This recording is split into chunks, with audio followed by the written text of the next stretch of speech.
warahmatullahi wabarakatuh. Anak-anak level 4 yang salih dan solihah, apa kabarmu hari ini? Alhamdulillah bi khair. Semoga selalu sehat dan senantiasa dalam lindungan Allah ya. Sudah siap belajar hari ini? Marilah kita awali kegiatan belajar kita hari ini dengan membaca basmalah. Bismillahirrahmanirrahim.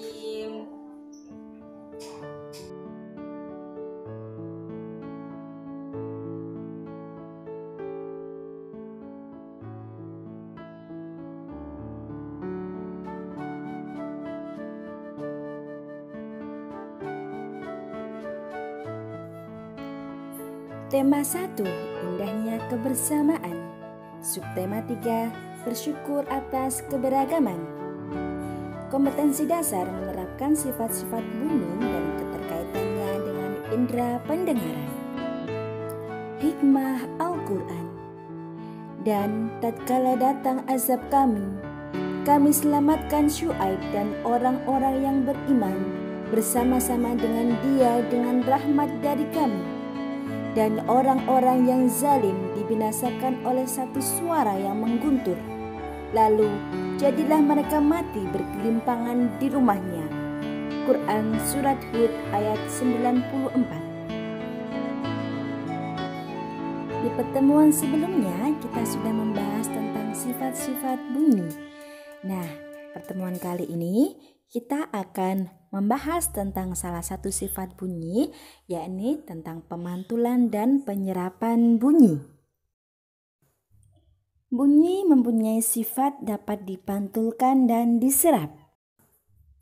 Bunyi akan dipantulkan jika mengenai benda yang permukaannya keras. Sebaliknya, bunyi akan diserap jika mengenai benda yang permukaannya lunak. Pemantulan bunyi. Bunyi akan memantul jika perambatannya dihalangi oleh benda yang permukaannya keras, seperti kayu, kaca, dinding, atau besi. Macam-macam bunyi pantul. Yang pertama, gaung atau kedam. Gaung adalah bunyi pantul yang terdengar hampir bersamaan dengan bunyi asli. Gaung atau kedam terjadi karena bunyi dipantulkan oleh dinding yang jaraknya tidak jauh dari sumber bunyi. Hal ini menyebabkan datangnya bunyi pantul bersamaan dengan bunyi asli yang belum selesai terucapkan. Akibatnya, bunyi pantul mengganggu bunyi asli sehingga suara yang terdengar tidak jelas.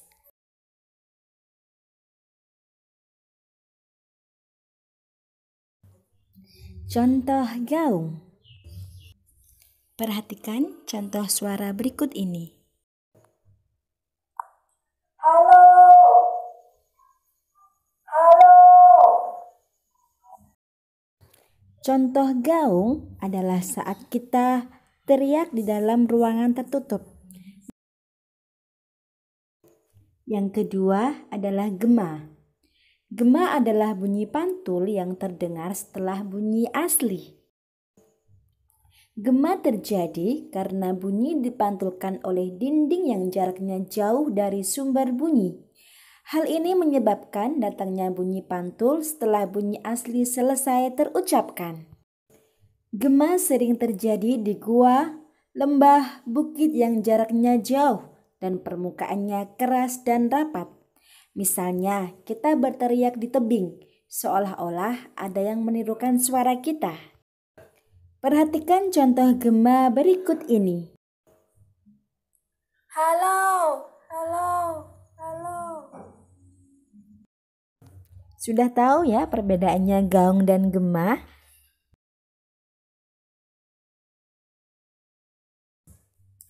Manfaat pemantulan bunyi. Pemantulan bunyi dapat dimanfaatkan dalam kehidupan sehari-hari. Yang pertama, bisa digunakan untuk mendeteksi keretakan logam. Pancaran gelombang ultrasonik digunakan untuk memeriksa retak-retak tersembunyi pada bagian pesawat terbang atau bangunan.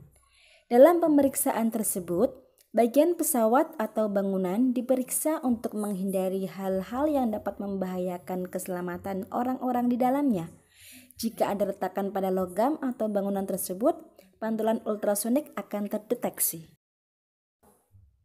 Yang kedua, dimanfaatkan untuk USG. Dalam bidang kedokteran, gelombang ultrasonik dimanfaatkan untuk melakukan pemeriksaan medis ultrasonografi atau USG. Misalnya pemeriksaan kandungan pada ibu hamil.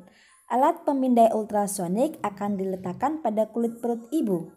Pada layar monitor, kemudian akan tampak kondisi janin dalam rahim ibu. Yang ketiga, untuk mengukur kedalaman laut. Untuk mengukur kedalaman laut, kapal memancarkan bunyi dan alat yang ada di dasar kapal menuju dasar laut. Bunyi yang telah sampai di dasar laut akan dipantulkan dan kembali diterima oleh alat tersebut. Manfaat yang keempat, untuk mengetahui kedudukan benda di dalam laut. Dengan mengarahkan gelombang bunyi ke dalam laut, dapat diketahui benda-benda yang ada di dalam laut. Misalnya untuk mengetahui keberadaan kapal selam dan kelompok ikan.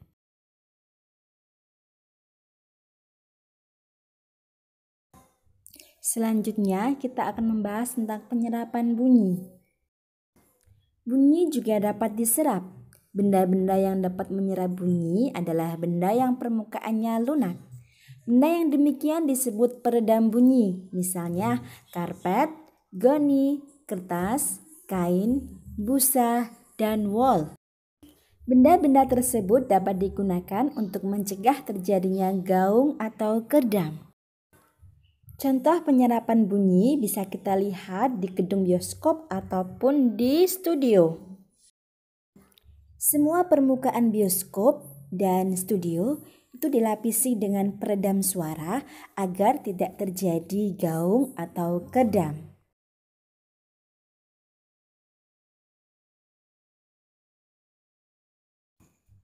Ayo mencoba. Lakukan percobaan pemantulan dan penyerapan bunyi. Jawab pertanyaan berdasarkan percobaan. Tujuan percobaan untuk membuktikan bunyi mengalami pemantulan dan penyerapan. Alat yang disiapkan yang pertama 2 tumpukan buku, 2 buah tabung kertas atau kertas yang digulung, yang ketiga piring, yang keempat busa atau kain, karpet ataupun sajadah. Yang kelima, arloji. Langkah kerja. Pertama, susun tumpukan buku sama tinggi dan rata.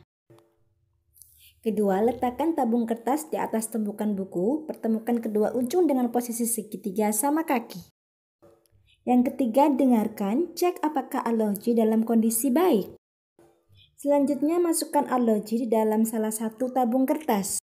Selanjutnya pasang papan kayu ke pertemuan tabung kertas. Dengarkan di ujung tabung kertas yang lain. Sekarang pasang piring di pertemuan tabung kertas. Dan dengarkan di ujung tabung kertas yang lain. Sekarang ganti pasang gabus atau kain di pertemuan tabung kertas. Dan dengarkan di ujung kertas yang lain. Jawab pertanyaan berdasarkan percobaan. Yang pertama, ketika diletakkan kayu di pertemuan tabung kertas, apakah kamu bisa mendengarkan detak arloji dengan jelas? Yang kedua, ketika diletakkan piring di pertemuan tabung kertas, apakah kamu bisa mendengarkan detak arloji dengan jelas? Dan yang ketiga, ketika diletakkan busa atau kain di pertemuan tabung kertas, apakah kamu masih bisa mendengar detak arloji dengan jelas? Apa saja yang dapat kamu simpulkan dari percobaan tentang bunyi tadi? Baik, demikian tadi yang bisa Ustazah sampaikan di video kali ini. Marilah kita tutup kegiatan belajar kita hari ini dengan membaca hamdalah. Alhamdulillahirabbil alamin.